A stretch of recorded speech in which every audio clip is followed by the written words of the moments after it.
Hi friends, in this video we'll learn how to prepare the profit and loss account. In our earlier video we have seen how to prepare a trading account and what are the items that go into a trading account. In this video we'll go and prepare a profit and loss account.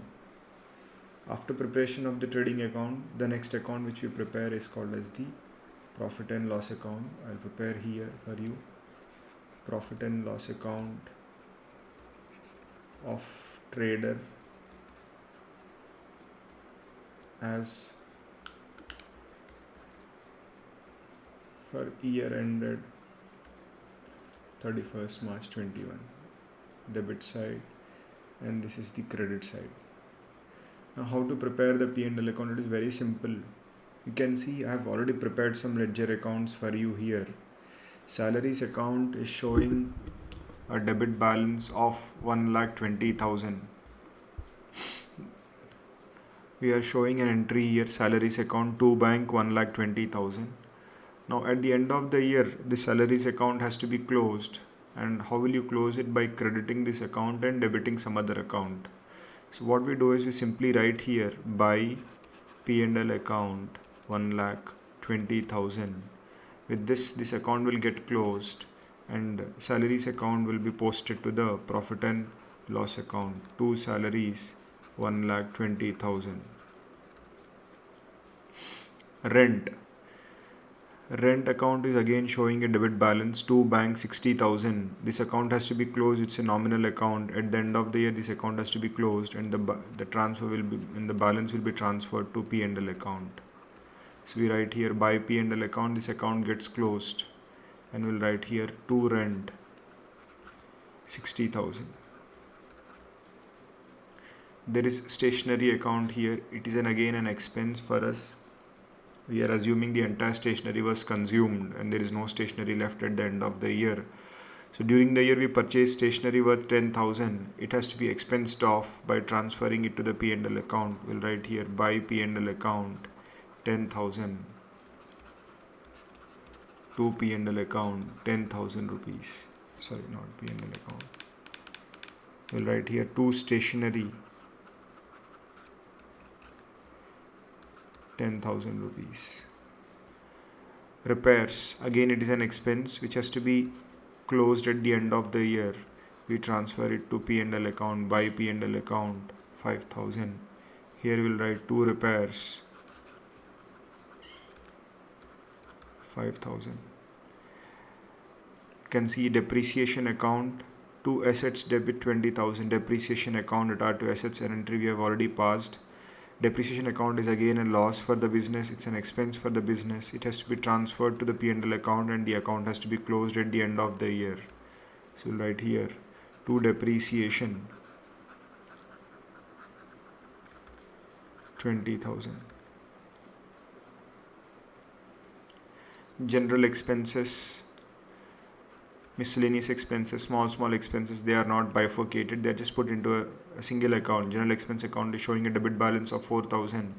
It has to be transferred to the P&L account and closed it to general expenses 4,000.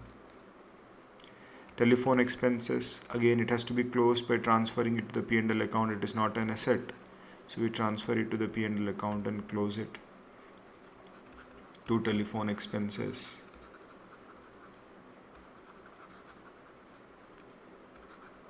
24,000. Then we have an account called as discount allowed. When we allow some discount to our customers when they make the payment early, we call it as discount allowed. It is showing a debit balance of 5,000. It has to be closed by transferring it to the P&L account. We'll write by P&L account 5,000 here. To discount allowed 5,000 rupees. One more expense you have, freight outward. For sending the goods to the customers, we have incurred some expenditure for transportation 20,000. Freight outward account is showing a debit balance of 20,000. This account has to be closed by transferring it to the P&L account. We'll write by P&L account 20,000. In the P&L account we'll write to freight outward 20,000.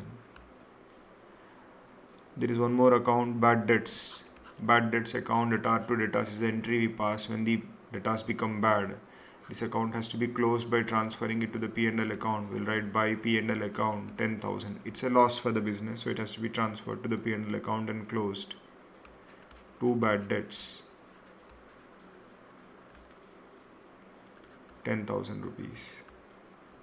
Now we have some incomes also coming here. Interest on investment. We have made some investments and we have received some interest on investment.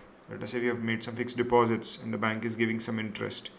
It is showing a credit balance because it's an income. It has to be closed by transferring it to the P&L account. We'll write to P&L account 12,000 rupees and transfer it to the credit side of the P&L account by interest on investments,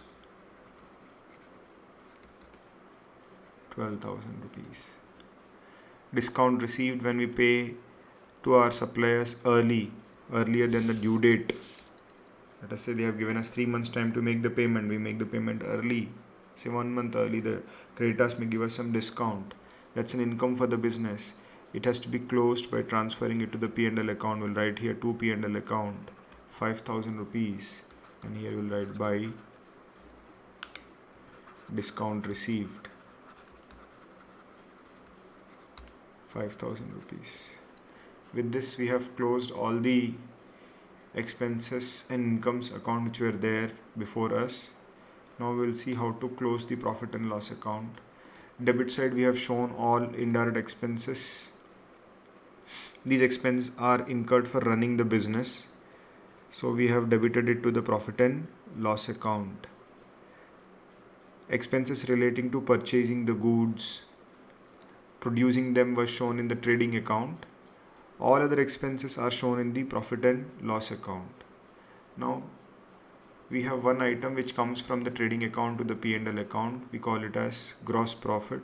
So we'll simply write by gross profit brought down from the trading account. Let us suppose in this example it was say 8 lakh rupees. There was 8 lakh rupees of gross profit in the trading account, which is shown on the debit side of the trading account. It is brought to the credit side of the profit and loss account. We can think of the P&L account as just a continuation of the trading account. So there is to balance carried down in trading account and by balance brought down in P&L account, or the gross profit is transferred from the trading account to the P&L account. So gross profit is shown here. This comes from the trading account.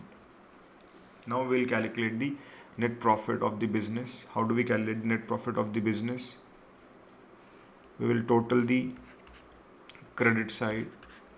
The total of the credit side is 8 lakh 12,000, 5,000. It is 8 lakh 17,000. 8 lakh 17,000. We write on this side also, and out of 8 lakh 17,000 we have to subtract the expenses which have been debited to the P&L account. Let us total them.